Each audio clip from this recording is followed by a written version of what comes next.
I think the time has come to try her out. Mr. Higgins, are you feeling all right? Quite well, thank you, Mrs. Pierce.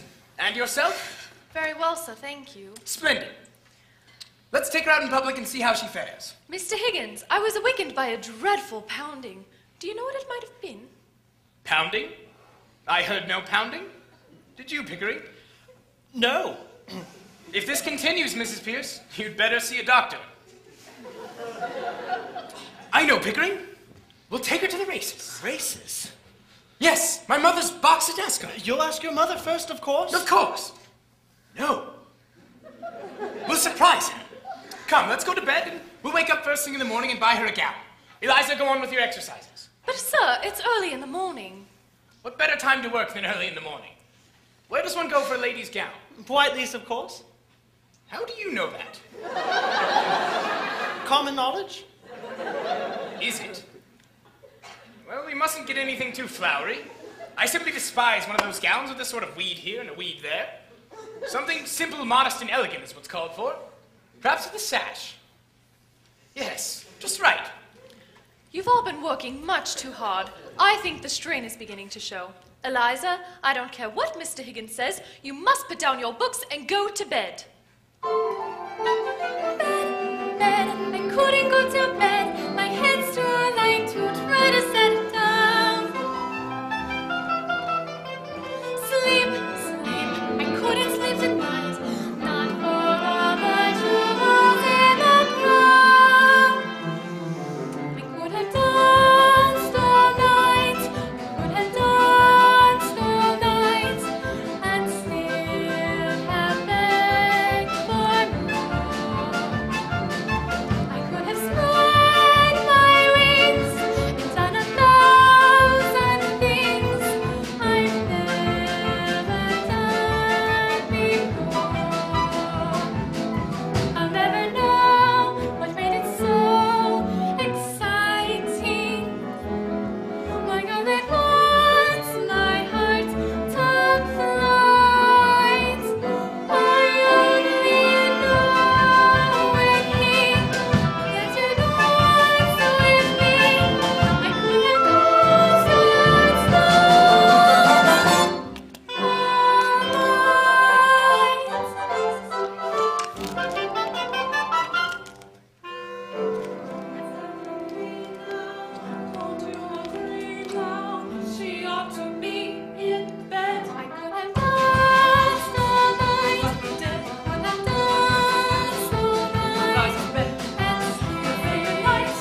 Pickering, I don't understand.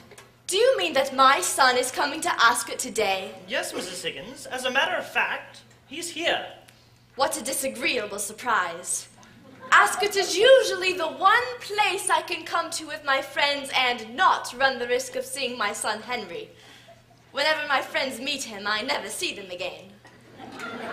Well, he had to come, Mrs. Higgins. You see, he's taking the girl to the annual embassy ball, and he had to try her out first. I beg your pardon. Well, you know, the annual embassy ball. Yes, I know the ball, but what girl? Oh, didn't I mention that? No, you did not. Well, it's quite simple, really. You see, one night I was in Covent Gardens to hear one of my favorite operas, Aida. And as I was coming out, incidentally, they didn't do Aida that night. No, they did Götterdämmerung. I've never heard Götterdämmerung before. By George, that's a rackety one. Now, when this tenor What chap... about the girl, Colonel? Oh, yes. And as I was coming out, I met your son, Henry, who in turn met Miss Doolittle, who now lives with Henry. Lives with Henry? Is it a love affair? Of course not. She's a flower girl. He picked her up off the curbstone. A flower girl? Yes. Higgins said to me, Pickering, you see that girl? In 6 months, I could make a duchess of her. I said, nonsense. He came right back with, yes, I can. All right, I said, I'll make a bet with you, you can't. And I did. And he is. Excuse me, Mrs. Higgins, I must fetch her. But, Colonel, am I to understand that my son is bringing a flower girl to Ascot? Yes, that's it, Mrs. Higgins. That's it precisely. Jolly good, jolly good. Charles, you'd better stay close to the car. I may be leaving abruptly.